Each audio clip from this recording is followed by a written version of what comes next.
بالله من الشيطان الرجيم بسم الله الرحمن الرحيم الحمد لله رب العالمين والصلاة والسلام على رسولنا محمد وعلى آله وصحبه أجمعين يا الله يا معين يا حنان يا منان يا كريم يا غفار يا رحيم يا رحمن Mevlana İmam-ı Rabbani Kaddesallahu Sirrehu Samedani en son satırlarda teheccüd namazı kılmanın bu yolun vazgeçilmez gereklerinden birisinin olduğunu söyledi. En son satırda da eğer teheccüd namazına kalkamıyorsanız adam görevlendirin buyurdu. Ki vakti saati geldiği zaman sizi kaldırsınlar, bu namaz eda edilsin. Bunu cephede, savaşta peki bulunan adama yazıyor. Cephede bile olsan, savaşta bile olsan, gecenin o tenha saatinde teheccüd namazını ihmal etmeyin buyurdu. Sultan bir başka bahse intikalle buyuruyor ki وَالنَّسِحَةُ الْاُخْرَى benim size yapacağım bir diğer nasihatim de el-ihtiyatu fil lokma. Yediğiniz, aldığınız lokmalarda ihtiyata, yani garantili bir şekilde hareket etmeye son derece dikkat ve özen gösterin. وَالنَّسِيَةُ الْاُخْرَى الْاِحْتِيَاتُ فِي اللَّقْمَةِ lokma konusunda ihtiyata, yani yediğinizin helal olması noktasında son derece dikkatli, duyarlı olmaya özen gösterin. لَا يَنْبَغِي لِلْاِنْسَانِ اَنْ يَأْكُلَ كُلَّمَا اِلْتَكَّاهُ مِنْ اَيِّ مَحَلٍّ كَانٍ Bir insan nerede, hangi yerde ne bulursa buldu at ağzına, yo. Yani haram helal ver Allah'ım, senin kulun yer Allah'ım, yo. İnsan bağı çöplük değil. İnsan bağı çöplük değil. Bizi dünyaya getiren analar, Umraniye çöplüğünde, Halkalı çöplüğünde bizi dünyaya getirmedi. Biz dünyaya geldiğimiz yatakın adı affedersin İslam'dı. Biz İslam'ın döşeğinde dünyaya geldik. Yaşarken peki, çöplükte doğan bir işte bir karga misali, ne bulursan al ağzına at vesaire falan, yo. Bu işin mantığı şudur. Allah-u Teala ne nimet verdiyse dünyada, bu nimetin muhafazasını istiyor. Bu dünyevi işlerde de aynen geçerlidir, uhrevi işlerde de aynen geçerlidir. Allah-u Teala beden gibi, sıhhat, afiyet gibi bir nimet vermiştir. Bunun muhafazasından sorumluyuz. Allah-u Teala memleketlere toprak verdi. Düşmanlara karşı muhafazadan mesulüz. Helal gıda, tamam, bedeni muhafaza ediyor Allah'ın izniyle. Muhafaza olunan bedenle çok güzel şeyler yapılıyor. Şu an sınır boylarında nöbet tutan asker olmasa, bize burada efendim yani hayat hakkı tanımaz düşman. O misal, insanın maneviyatı, sahip olduğu din, iman, Allah'ın insana bahşetmiş olduğu en büyük nimetlerden bir tanesidir. Öyleyse bu nimetin zayini gerektirecek işlere bulaşmamak gerekiyor. Türkiye Cumhuriyeti toprakları bir memlekettir, doğru. İnsan bedeni de bir memlekettir diyor İbn Arabi. Öyleyse bu memleketin de muhafazası gerekiyor. Bunun için insan her bulduğunu boğazına atamaz. Cenab-ı Hak Celle Celaluhu ya eyyüher rusul külü minet tayyibat ve amelü saliha. Ey peygamberler, temiz yiyin, ondan sonra ameli salih işleyin diyor Allah-u Teala. Bak ekonomi önce geldi. Araban var, eğer araba dizelse, sen bu arabaya dizel koyacaksın, mazot koyacaksın. Araba bu, peki, sen yok, dizel arabaya benzin koyacaksın, olmuyor. Veya su koyacaksın, olmuyor.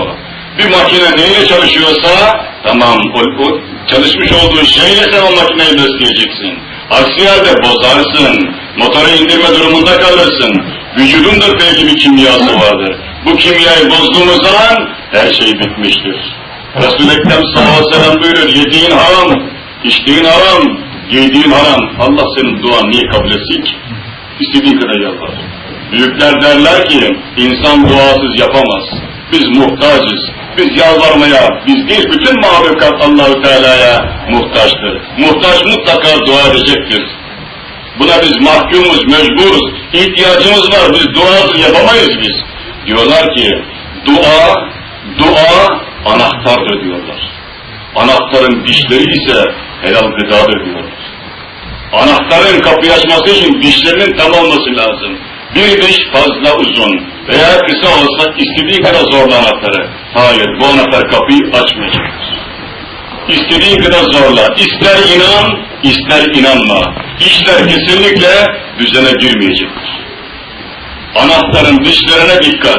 Anahtarın dişlerine dikkat. Anahtarın dişlerine dikkat. Resul-i Ekrem sallallahu aleyhi ve sellem'e İmam Tirmizi'nin beyanında birisi geldi. Dedi ki ya Resulallah, yani neye daha fazla dikkat edelim ki daha hızlı bir şekilde cennete girelim? Son derece kendisine dikkat ve özen göstermemiz gereken nedir buyurdu Resul-i Ekrem sallallahu aleyhi ve sellem'e sordular. Resul-i Ekrem buyurdu ki el-femu vel-farcu.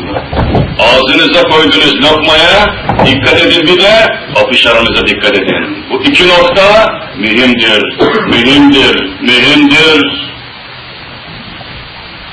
Yani burada affedersiniz bir şey konuşuyoruz cemaat-i Müslümin. Yani zaman darlığından böyle konuştuğumuz kelimeler, cümleler yavrulayacak mahiyette. Yani biz işte az söylüyoruz, sen derin anla.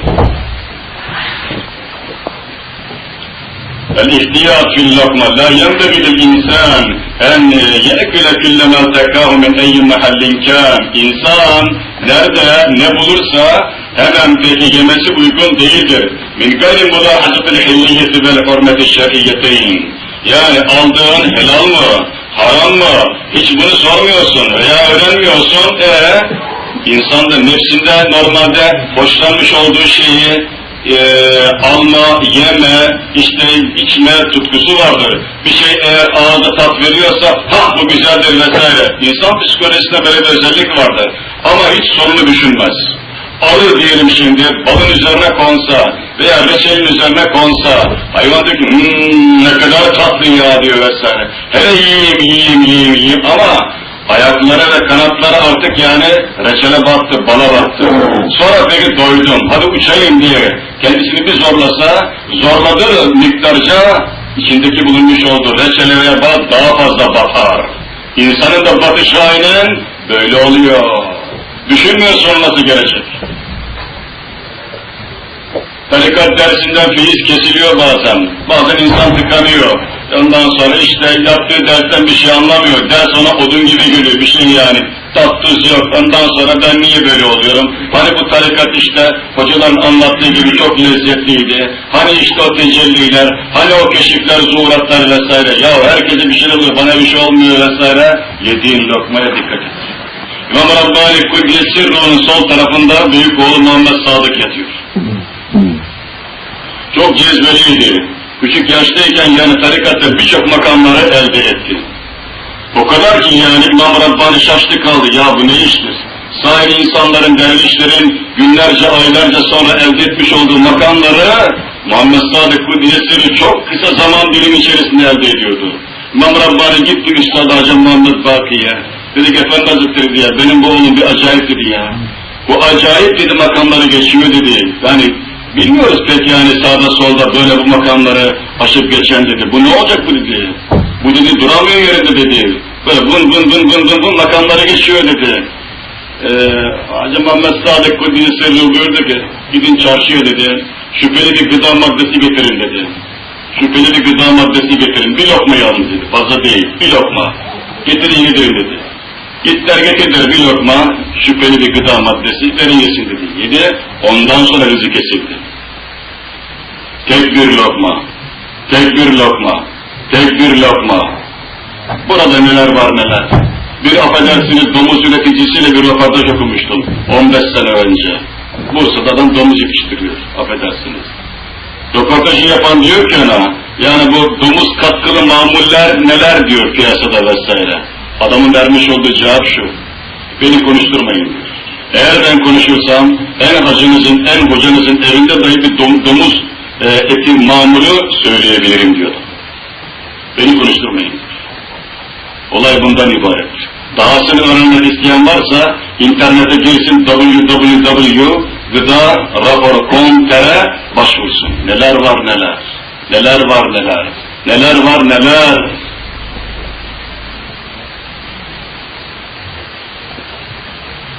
Coca-Cola'nın içerisine bir kuzu dişini atıyorsunuz, bir haftada eritiyor. Coca-Cola, hatta ben bunu bir yerde söyledim, belediyede görevli bir doktor dedi ki, hoca ben dahasını sana söyleyeyim dedi, bir demir parayı atın dedi, bir hafta içerisinde eritiyor dedi. Amerika Afganistan'ı işgal ediyor, Irak'ı işgal ediyor, milleti Coca-Cola içmeye mecbur ediyor. Amerika senin hayrına çalışmaz. Bana bunu anlatsana. Bana bunu anlatsana. Niçin, niçin? Ya insan girer, vurur, kırar, öldürür vesaire falan filan bilmem ne. Amerika savaşmaz. Çünkü savaşacak efendim yürek yok onda. O insan öldürür o. Onun cinsi cibilliyeti budur bu. İlla kan görecek. Öldürüyor Müslüman hayatında. Ondan sonra diyor ki albay, insan öldürmek ne güzel bir şey ya diyor vesaire. İnsan savaşsa, bak bu bir erliktir, bu yiğitliktir bu. Hani vuran vuruna, kıran kırına, öyle değil. O kardeşçe vurur, öldürür. Bir taraftan öldürüyor, sağ kalanlara Coca-Cola içmeyi mecbur ediyor. Bundan sen bir şey anlamıyor musun sen? Kaldı ki hayvan bile icabında, hayvan bile şüpheli şey yemez. Hayvan bile haram bir şeye uzanmaz. Ama tıynetinde o var ise eyvallah. Fakat onlara dahi bozduk biz bir yerde. Bursa'da sonuncu baba vardı. Allah gani gani rahmet eylesin. Yıldırım Beyazhan zamanında. Sonra bu zat Darende'ye yerleşti. Şimdi Darende'de yatıyor o sonuncu baba. Bir müridi ona şey getirdi, işte bir miktar para getirdi. Efendi Hazretleri şunu alın dedi. Şöyle baktı. Dedi ki yok dedi, sağ ol dedi. Sen de kalsın dedi. Ve Efendi Hazretleri şudur budur vesaire falan. Çok ısrar edildi ki, git dedi, onunla dedi, biraz ot al dedi. Benim eşeğimi affedersiniz. Adam gitti, getirdi otu. Buyur Efendi Hazretleri. Dedi ki onu şu eşeğin önüne koy bakayım dedi. Koydu eşeğin önüne.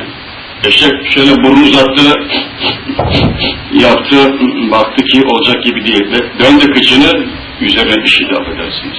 Dedi ki ona hayvan bile şüpheli parayla alınan otu yemedi. Sen bana bunu nasıl veriyorsun? Buradan öteye çok yol gider. Buradan öteye çok yol gider. Şu memleketin bize intikalinde bile şu noktalara ecdat o kadar dikkat etmiştir ki sormayın. Dünya daha bunun rüyasını görmüş değil. Yavuz Sultan Selim Han Mısır'a gidiyor. Ankara Gerede'de mola verdi. Vezirine dedi ki çabuk bana bir elma getirin. Canım elma istedi. Veziri gitti baktı falan bulamadı. Padişahım yok. Dedi ki kullarımın erzak torbalarına bak dedi. Yani askerlerimin erzak torbalarına bak dedi. Ola ki birisine var dedi. Aradı bütün askeri peki yok. Geldi padişahım dedi. Askerin de erzak torbasında bir şey yok dedi. Ondan sonra Yavuz Sultan Selim cennet mekan taşı gediğine koydu. Dedi ki vezirim benim derdim elma yemek değil dedi. Ben bir şeyin kontrolünü yaptım dedi. Gelirken İzmit'ten geçtik dedi. İzmit bağlarından geçtik dedi. O meyve bahçelerinden geçtik. Ola ki bir askerin canı ve iştahı çektiğinden dolayı oradan bir elma alıp torbasına atsaydı ben Mısır'a gitmekten vazgeçecektim ben dedi. Niye? Gidiyoruz mukaddes emanetleri almaya. Resul-i Ekrem sallallahu aleyhi ve sellem'in enbiyanın emanetlerini almaya gidiyoruz. Milletin bağını bahçesini yağmalayarak dedi. Ben bunun testini yaptım ben dedi. Ama şimdi gidebilirim dedi. Aynı şeyi Rodos Adası'nı fethe giderken de yaptı. Bizim ecdatta bir adet vardı. Eğer orduyu humayun bir tarafa giderlerse, bir yerde eğer istirahat mola verirlerse, sorarlardı burada bir Allah dostu var mı? Önce onu ziyaret ederlerdi. Doğuya giden bütün seferlerde mutlaka Konya'ya uğrarlardı. Mevlana Celle'tül Rumi Kuddiyesi Ruh sandukasını öperlerdi, ondan yardım isterlerdi. Onun vasıtasıyla Mevla'ya yalvarırlardı. İzin çıkarır, ondan sonra giderlerdi. Rodos'a giderken Marmaris'e geldi, Muğla Marmaris'te sordu, ya burada var mı duası müstecap bir insan, ziyarete layık bir insan? Dediler ki Sarı Ana diye bir kadın vardır. Marmaris'te falan tepede efendim evi vardı, kulübesi orada durur. Beni oraya getirin dedi. Gitti oraya, dedi ki selamünaleyküm aleykümselam. Anacığım dedi, biz savaşa gidiyoruz dedi, elini öpelim, duanı alalım diye geldik dedi. Ve dedi ki dede Sultan Selim, bize dedi bu zafer nasip olacak mı? Bu zafer bize müyesser olacak mı? Rodos'u alabilecek miyiz, yoksa alamayacak mıyız?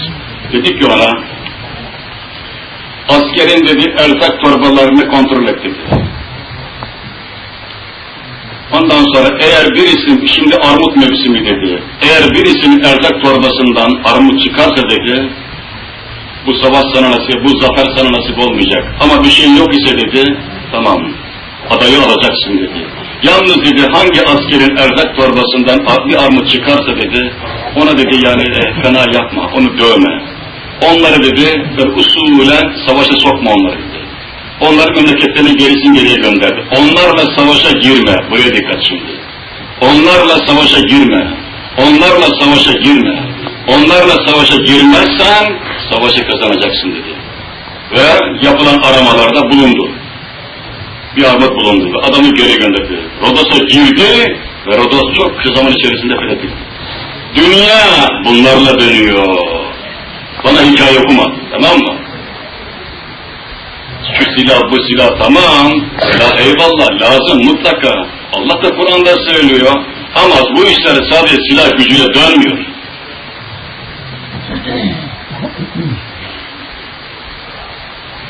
Ve innel insan var ya, lem yutrak süden peki. İnsan başıboş bırakılmadı ki hatta yef'ale külle mâ yurid.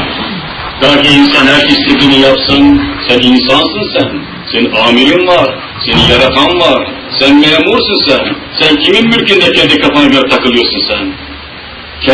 Seni kim yarattı peki? Kainatı kim yarattı? Önce insan bulunmuş olduğu noktayı iyi bir tayin etmesi lazım geliyor. فَلَّهُ مَوْلًا جَلَّ شَأْنُهُ كَلَّفَهُ بِالْاَمْرِ وَالنَّهِيِ. İnsan bilakis insan Allah'a vardır. İnsana emirleri var, yasakları var. Allah-u Teala yani eğer kil verdiyse Allah-u Teala sabun da verdi, deterjan da verdi. Yani eğer Allah-u Teala yenilmeyecek şeyleri diyelim yarattıysa bunun karşısında peki yenilecek olan şeyleri de yaratmıştır. Ne zorumuz var illa yani haramlara gideceğiz, illa şüpheli şeylere takılacağız. Kaldı ki bu mesela insan hasta oluyor, hastalık da bizim içindir. İlaçlar noktasında korkunç tahribat var. Korkunç tahribat var. Sultan Abdülhamid Han zamanında Yunanlarla savaşa girildi. Yunanistan buradaki Rumları askere çağırdı. Dön dedi ülkenize dedi. Eyüp'teki ecza okulunda okuyan İsperçiyanlar, eski tabirle eczacı İsperçiyan derlerdi. Onlar dedi ki biz gelmeyelim dediler oraya, Yunanistan'a. Niye dediler? Rapor verdiler. Dediler ki biz burada dedi okuyacağız, eczacı olacağız. Müslümanlar bizden ilaç almak için dükkanımıza gelecek. Biz onlara faydalı ilaçlar yerine zararlı ilaçlar vereceğiz. Siz dışarıdan silahla vuracaksınız, biz buradan ilaç dolduracağız onları. Memlekette böyle filmler dönüyor. Daha buna benzer neler. Şu an dünyada en büyük zulüm ve katliamın yapıldığı ülkeden bir tanesi Özbekistan'dır. Gidin İHA'nın raporlarına bakın. Çocuklara, doğan Müslüman çocuklarına BCG verem aşısı, yok tifo aşısı, yok çocuk felci aşısı, yok ölümle kızamık aşısı, yok memne aşısı, aşı mantığı adı altında bir takım ilaçlar veriliyor. Birçok ülkede bu yapılıyor. Neticede bunlar aslında şey değil yani, verem aşısı değil, çiçek aşısı değil. Belki arada sırada hani işte hayrına böyle bir takım aşılar yapıyorlar. Fakat araştırma gösterdi ki bu ilaçlar aslında çocuğun sıhhatli bünyeye sahip olması için değil. Ya çocukların IQ'lerini aşağı çekmek için zeka seviyeleri. Çocuğun IQ'su, zeka kuvveti ve gücü %90'sa %100'se bu ilaçların negatif tesiriyle IQ'leri, zeka, güç ve kuvvetleri %20'lere indiriliyor. Çocuk sadece karnım acıktı mama, işte susandı su diyecek kadar bir akıl ve bir zeka seviyesi bırakıyorlar. Gerisini tamamen tahrip ediyorlar. Adam sana demeyecek ki yani ben böyle yapacağım, seni tahrip edeceğim, yıkacağım vesaire. Bak şimdi mesela akıl kalmadı bizde. Her şey kıtlaştı. Zeka noktasında dibe vurduk neredeyse. Çocuk okuyor, kafası almıyor, şu bu bilmem ne. Derin düşünce yok vesaire. Ne oluyor ya? Bir tarafta bir kaçak var. Tavan akacak olsa dama çıkıyorsun, bakıyorsun, diyorsun bir kelime kırılmış. Burada bir şeyler oluyor demek ki. Şah-ı Nakşibend Kuddisesi Sirru'ya ihvanı dedi ki, Efendi Hazretleri, ya birkaç günden beri feyiz bizden kesildi dediler. Feyiz yok dedi. Şah-ı Nakşibend dedi ki, bir de içtiğine dikkat edin dedi. Bakıyorlar, yok Efendi Hazretleri, hepsi helal diyorlar. Yok bir şey var dediler. Gittiler, baktılar, ettiler vesaire, geldiler, Efendi Hazretleri bir şey yok. Her şey tamam mükemmel. Yok bir şey var dedi vesaire. Biraz daha bakın falan dedi. Sonra gittiler, baktılar, geldiler ki ya Efendi Hazretleri bir şey bulduk ama yani bu söylenmeyecek kadar basit bir şey. Ne o dedi? Bu sabah dedi tekkenin çorbasını pişirirken dedi, tekkenin odunu yoktu. Gittik komşunun odunlarından bir odun aldık, onunla pişirdik çorbayı dedi. Ha ondandır dedi. Gidin o odunu iade edin dedi. Etti. Ondan sonra ne haber dedi? Feyiz gelmeye başladı Efendi Hazretleri. Bu işler böyle dönüyor. Allah-u Teala gafletten ikaz ediyor. Onun için kendisi kendi tarlasını bizzat kendisi ekerdi Şah-ı Nakşibend. Kendi buğdayını kendisi yetiştirirdi. Değirmende kendisi öğütürdü ve ekmeğini kendisi yapardı, o şekilde kendisini beslerdi. Yani bir başkasının efendim nasıl yaptığından eğer garantisi yoksa kendisi bu işe yeltenir. Yani büyüklüğün de bir altyapısı var. Büyük olmanın da bir takım dinamikleri var, esasları var. İmam-ı Azam Ebu Hanife Rahimallahu Teala Bağdat'ta bir koyun çalındı, 16 sene koyun yemedi. Bu hayvan olur ki yani bunu ben alırım, keserim, yerim falan filan diye şüpheli bir hayvan niye benim kursağıma geçsin diye. Ebu Hanife Rahimallahu Teala 300 bin mesele böyle kolay halledilmedi.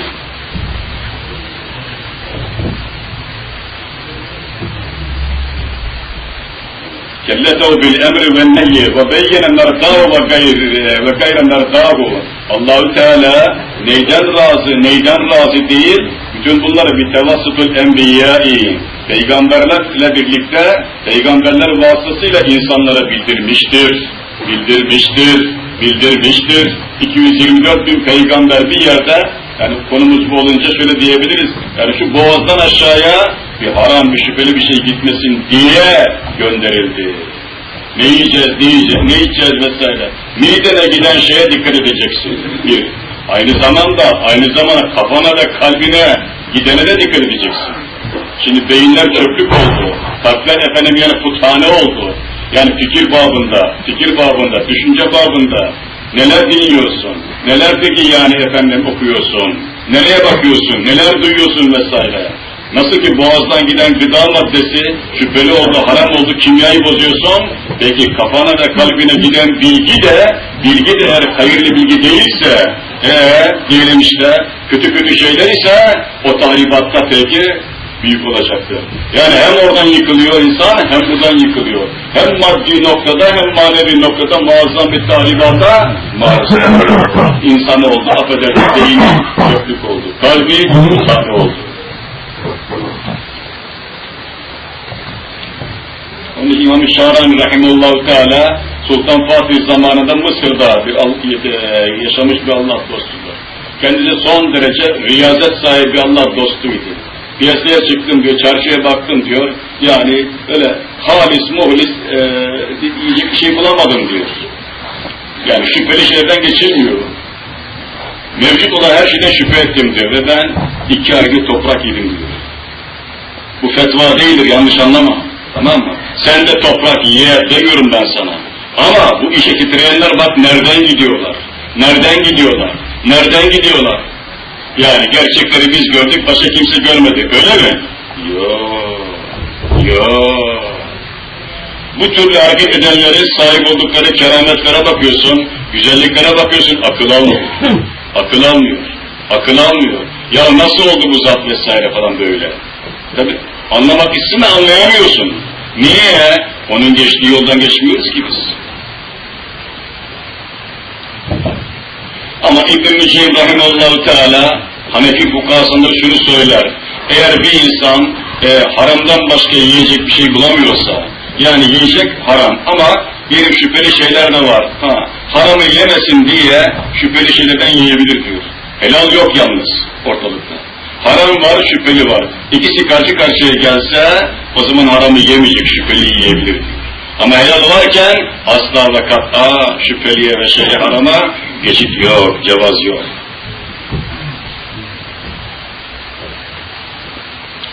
Bu peygamberler var ya, ellezîhum rahmâtun lil âlemîn. Allah-u Teala bunları, bu peygamberleri Peki bize merhamet olsun diye, iyilik olsun diye gönderdi. Bu insanlar bize bir takım şeyler aktarıyorlar. Bizim hayrımıza, bizim iyiliğimize dik kafalılık yapmanın bir anlamı yoktur. Nefsi peki put kabul edip de inatçılık yapmanın bir anlamı yoktur. Doktor hastaya müdahale edecek, hasta kabul etmiyor. Bu adam ölümü hak etmiştir. Artık bağırıp çağırmanın bir anlamı kalmamıştır. Başta yani Amerika olmak üzere diğer bütün emperyalist güçler dünyada çok kesif bir doğum kontrolü planı uyguluyorlar.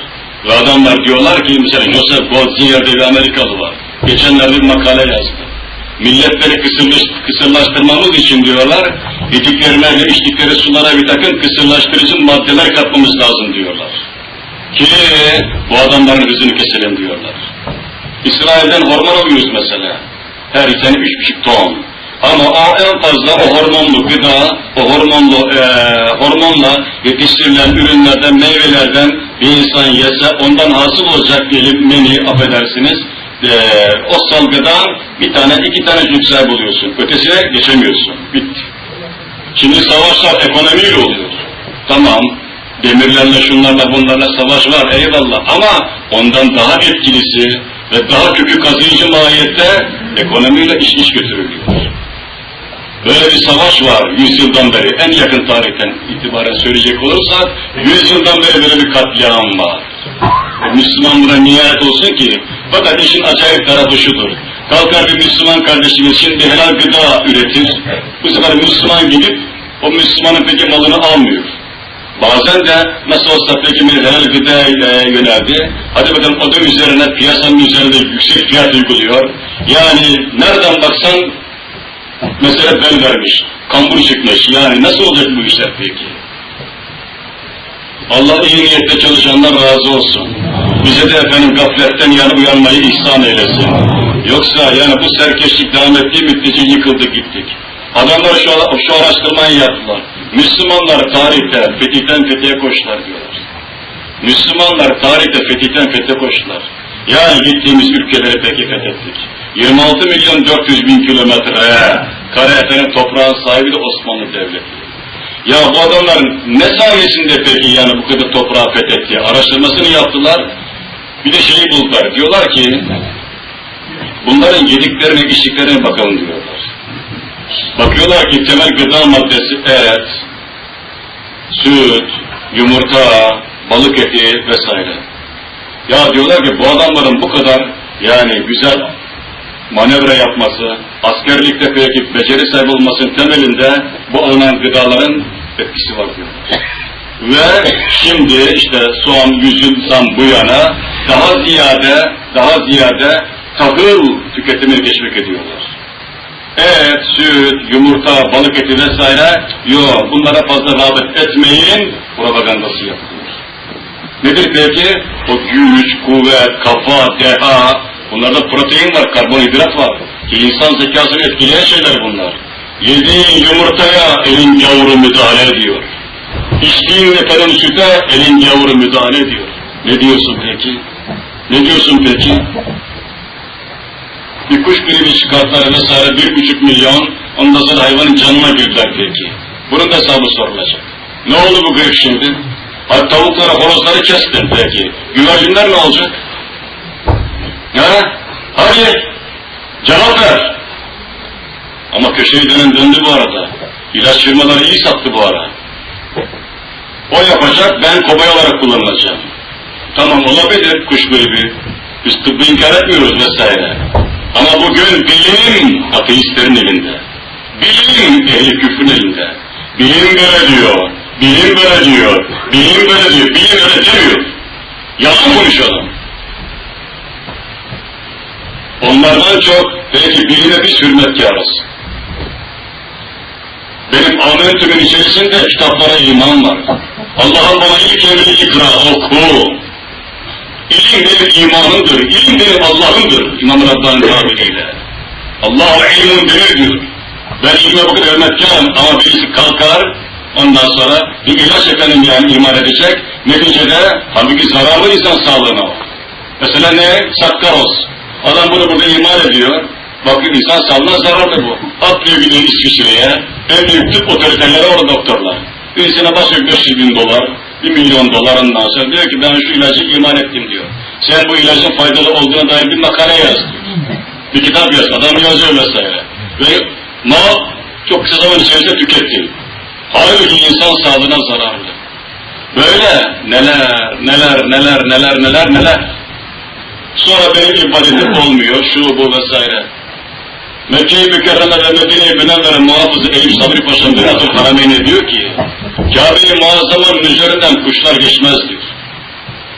Kuşlar geçmez diyor, hürmeten. Ama gittik baktık mesela, ben şahsen baktım, geçiyor. Mevla'nın dostlarından birisine dediler ki, Efendi Hazretleri kitaplar böyle yazıyor, Kabe'nin üzerinden kuş geçmez. Bu ne iştir vesaire. Dedi ki, insanlar dedi eskiden dedi hacca gelirken, umreye gelirken helal parayla gelirlerdi. Şimdi ise buna dikkat etmiyorlar dedi. Haram, helal, karmakarışık parayla geliyorlar. O paralarla aldıkları buğdayları hayvanlara atıyorlar. Hayvanlar da bozuldu artık. Tamam mı? Tamam mı? Bunu anlamak için 5 duyu yetmiyor. 6. ve 7. hisleri de devreye girecek.